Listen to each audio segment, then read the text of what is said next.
CA foundation economics last mid concepts types of tariff C economics chapter number 9 का मैं आपको बताने वाला हूँ। सबसे पहले है स्पेसिफिक टैरिफ जो कि क्वांटिटी के ऊपर लगता है। So depends on the number of physical units जो हमारे देश में आते हैं, क्वांटिटी पे लगता है स्पेसिफिक टैरिफ। फिर आता है दोस्तों आपका एड वैलोरम टैरिफ जो कि आपने कितना वैल्यू ऑफ गुड्स को इंपोर्ट किया है उसके ऊपर एक परसेंटेज फॉर्म में लगता है।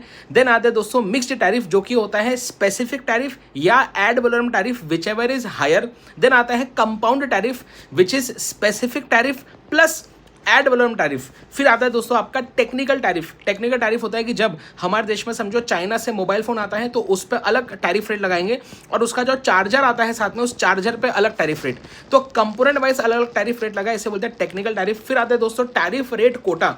इसमें जो है एक लेवल ऑफ क्वांटिटी तक हम कम टैरिफ लगाएंगे या टैरिफ लगाएंगे ही नहीं, पर अगर उससे ज़्यादा क्वांटिटी हमारे देश में आती है किसी प्रोडक्ट की तो उस पर ज़्यादा टैरिफ रेट लगाएंगे, इसे बोलते हैं टैरिफ रेट कोटा। इसमें टैरिफ भी लगा रहे हैं, साथ ही साथ क्वांटिटी पे भी रिस्ट्रिक्शन लगा रहे हैं।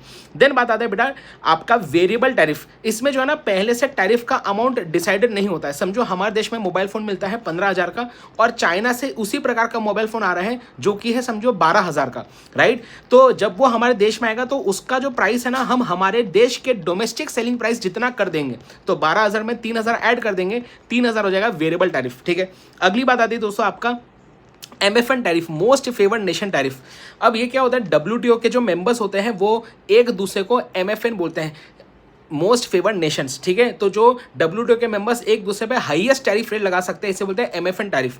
अब ये जो मेंबर्स है WTO के वो आपस में पर अलग से अग्रीमेंट भी कर सकते हैं। समझो MFN टैरिफ है 20%, तो दो कंट्री बोलेंगे नहीं हमें इससे भी कम लगाने एक दूसरे पे, तो बाउंड अग्रीमेंट साइन कर सकते हैं कि भैया वैसे तो 20% मैक्सिमम है पर हम एक दूसरे पे 15% मैक्सिमम लगाना चाहते हैं, तो 15% के लिए ये लोग क्या करेंगे, अग्रीमेंट साइन करेंगे, बाउंड कर लेंगे एक दूसरे पे।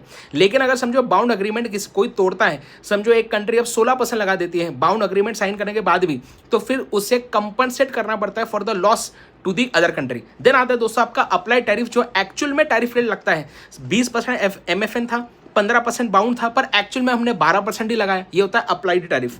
फिर आता है दोस्तों आपका काउंटर वेलिंग ड्यूटी एंड आपका एंटी डंपिंग ड्यूटी।